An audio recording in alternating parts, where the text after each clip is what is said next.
अस्सलाम वालेकुम, मेरा नाम सिद्ध मोहम्मद चैनल पर बहुत बहुत खुश आमदेद स्वागत है। जो नए चैनल को जरूर सब्सक्राइब करें, वीडियो को लाइक एंड शेयर जरूर करें। भारतीय नागरिकता पर सुप्रीम कोर्ट का 6 बड़ा फैसला। अब सबको नागरिकता प्रमाण बनाना होगा। क्या बड़ा फैसला लिया गया है आज मैं आपको इस वीडियो में बताऊंगा, क्योंकि ये वाली जो वीडियो है पूरे भारतवासियों के लिए काफी ज्यादा इंपॉर्टेंट है, क्योंकि सुप्रीम कोर्ट ने 6 बड़ा फैसला लिया है। जब से विदेश मंत्रालय साहब ने पासपोर्ट को लेकर स्टेटमेंट सुनाया है, पासपोर्ट के बारे में बताया है कि नागरिकता का प्रूफ नहीं है, उसके बाद से ही पूरे भारत में हड़कंप मचा हुआ है। पूरे भारत के लोग जो है घबराए हुए हैं। आखिरकार सुप्रीम कोर्ट ने 6 बड़ा फैसला सुना दिया है। अब आप सभी को नागरिकता प्रमाण बनाना होगा। नागरिकता प्रमाण पत्र कैसे बनेगा, पूरी की पूरी जानकारी मैं आपको इस वीडियो में दूंगा।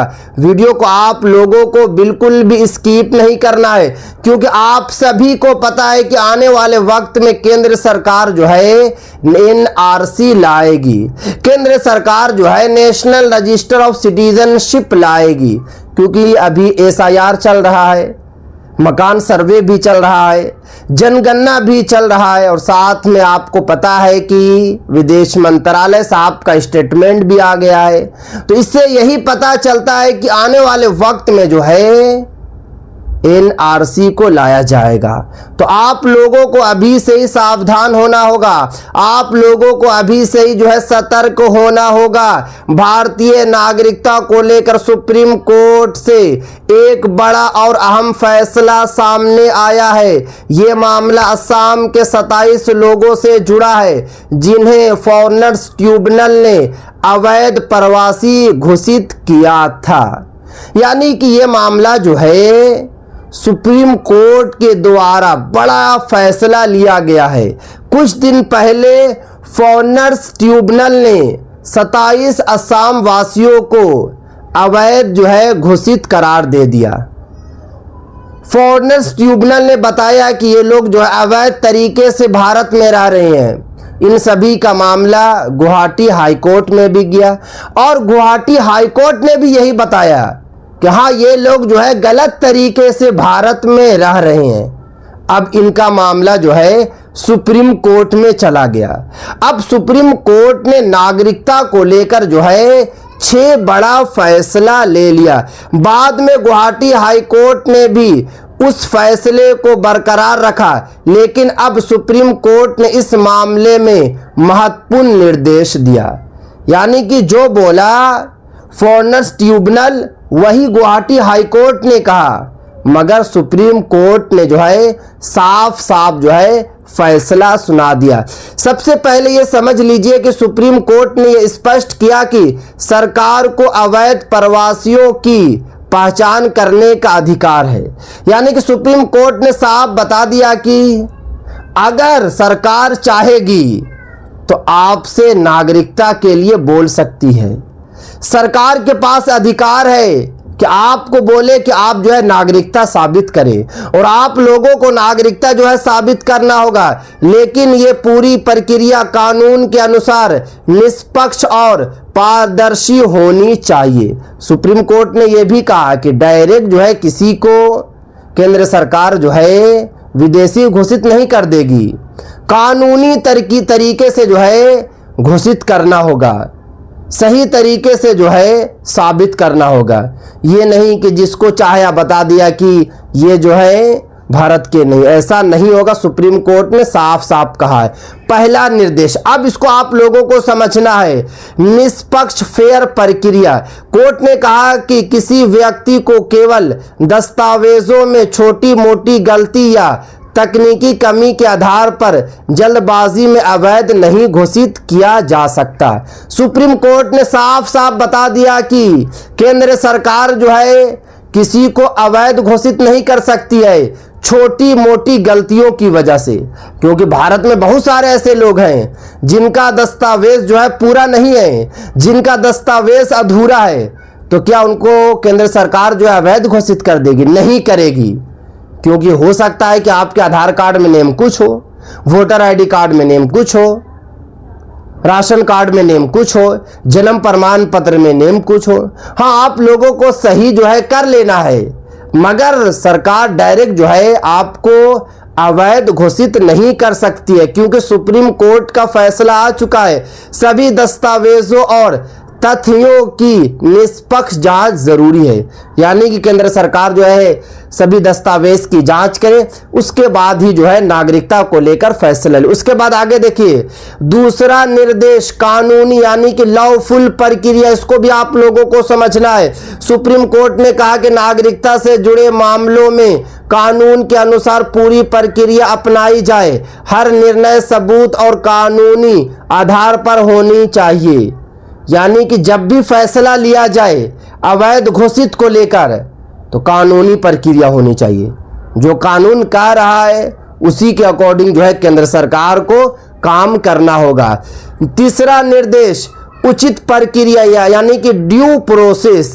अगर किसी व्यक्ति को अवैध घोषित किया जाता है तो उसके स्पष्ट कारण बताया जाए, पूरी प्रक्रिया पारदर्शी और चरणबद्ध होनी चाहिए।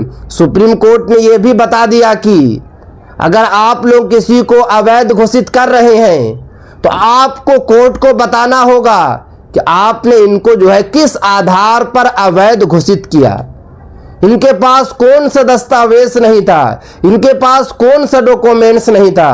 ये नहीं कि आप उठें और आपने जो है अवैध घोषित कर दिया, ऐसा बिल्कुल नहीं होना चाहिए। सुप्रीम कोर्ट ने साफ साफ बता दिया। उसके बाद आगे देखिए, चौथा निर्देश निर्वासन यानी कि डिमोर्टेशन में सावधानी, इसको आप लोगों को समझना है। कोर्ट ने कहा कि किसी व्यक्ति को देश से बाहर भेजना बहुत गंभीर कदम है, इसलिए बिना पूरी और निष्पक्ष जांच के ऐसा निर्णय नहीं लिया जाना चाहिए। यानी कि सुप्रीम कोर्ट का कहना है कि किसी व्यक्ति को दूसरे देश में भेजना गंभीर कदम है, डायरेक्ट किसी को दूसरे देश में नहीं भेजा जाना चाहिए। हाँ, पहले जांच कीजिए, सही तरीके से जांच कीजिए, एक एक करके जांच कीजिए, उसके बाद ही जो है आप लोग जो है बड़ा कदम लीजिए। ये कहना है सुप्रीम कोर्ट का। उसके बाद आगे देखिए, पांचवा निर्देश प्राकृतिक न्याय यानी कि नेचुरल जस्टिस, इसको भी आप लोगों को सही तरीके से समझना है, क्योंकि इस बार का जो फैसला है सुप्रीम कोर्ट का भारतीयों के हक में फैसला आया है। क्योंकि जिस तरीके से भारत में काम चल रहा है, जिस तरीके से भारत में लोग जो है परेशान हो रहे हैं, अब आप लोगों को परेशान नहीं होना है, क्योंकि केंद्र सरकार भी मनमानी कर रही है। SIR को लेकर जो है अपडेट निकल कर आ रही है कि चुनाव आयोग भी मनमानी कर रही है, मगर सुप्रीम कोर्ट आपके साथ है। सुप्रीम कोर्ट ने इसीलिए तो 6 बड़ा फैसला लिया है। पांचवा निर्देश, हर व्यक्ति को अपनी बात रखने और अपने दस्तावेज पेश करने का पूरा अवसर मिलना चाहिए। किसी भी निर्णय से पहले उसकी बात सुनी जानी चाहिए, यानी कि अवैध घोषित करने से पहले केंद्र सरकार को बात सुननी होगी। यानी कि भारतीयों को पहले जो है दस्तावेज दिखाना होगा, उनका अधिकार है, अपनी वो बात रखेंगे, उनका मामला सुप्रीम कोर्ट तक जाएगा। डायरेक्ट किसी को अवैध घोषित जो है करार नहीं दिया जाना चाहिए, सुप्रीम कोर्ट ने कहा। उसके बाद आगे देखिए, छठा निर्देश दोबारा जांच। सुप्रीम कोर्ट ने हाई कोर्ट के फैसले को रद्द करते हुए कहा कि मामले की फिर से निष्पक्ष जांच की जाए। यानी कि असम के 27 लोगों का मामला था, फॉरेनर्स ट्रिब्यूनल ने भी अवैध घोषित कर दिया, गुवाहाटी हाई कोर्ट ने भी जो है अवैध घोषित कर दिया, मगर सुप्रीम कोर्ट ने गुवाहाटी हाई कोर्ट के आदेश को रद्द कर दिया। गुवाहाटी हाई कोर्ट को सख्त आदेश सुप्रीम कोर्ट ने दिया है कि आप लोग फिर से जांच कीजिए, 27 लोगों को आपने किस बेस पर जो है अवैध घोषित किया है, उनकी सही तरीके से जांच कीजिए, उनका दस्तावेज को मिलाइए, उसके बाद ही आप लोगों को फैसला लेना है। इसका मतलब ये नहीं कि संबंधित लोगों की नागरिकता तुरंत बहाल कर दी गई है, बल्कि सक्षम प्राधिकरण दोबारा जांच करेगा और उसके बाद अंतिम फैसला लिया जाएगा। सुप्रीम कोर्ट ने यह भी कहा कि हमने अभी सिर्फ और सिर्फ जो है जांच का अधिकार दिया है कि गुवाहाटी हाई कोर्ट जो है दोबारा जांच करे। इसका मतलब ये नहीं कि 27 लोगों को डायरेक्ट नागरिकता मिल गई, नहीं, जांच होगी। अगर दोबारा जांच में कुछ गलती पाए जाएंगे तो उनको नागरिकता नहीं मिलेगी। अगर वो गलती नहीं पाए जाएंगे तो उनको जो है नागरिकता मिल जाएगा। अब यहाँ पे देखिए, अब सबसे बड़ा सवाल ये है कि आम नागरिक क्या करे, यानी कि पूरे भारतीयों को अब क्या करना होगा। 144 करोड़ भारतवासियों को क्या करना होगा। यदि आपके पास जन्म प्रमाण पत्र, स्कूल के रिकॉर्ड, परिवार से जुड़े पुराने दस्तावेज, माता पिता और दादा दादी के रिकॉर्ड तथा अन्य वैध सरकारी दस्तावेज हैं तो उन्हें सुरक्षित रखें। किसी भी नागरिकता संबंधित प्रक्रिया में सही और वैध दस्तावेज महत्वपूर्ण भूमिका निभाता है। यानी कि सुप्रीम कोर्ट ने साफ साफ बता दिया है कि आप लोग अपना अपना दस्तावेज को ठीक कर लें, आप लोग अपने अपने दस्तावेज को जो है सही करके रख लें, क्योंकि आपसे दस्तावेज ही मांगा जाएगा, आपके दस्तावेज को ही चेक किया जाएगा। उसी वक्त तो आप लोग फंसेंगे, उसी वक्त तो आपको दिक्कत होगी। तो ऐसा काम नहीं करना है। ध्यान रखें, नागरिकता का निर्णय हर मामले के तथ्यों, उपलब्ध दस्तावेजों और लागू कानून के आधार पर किया जाता है। केवल एक या दो दस्तावेज होने या ना होने से हर मामले का परिणाम तय नहीं होगा।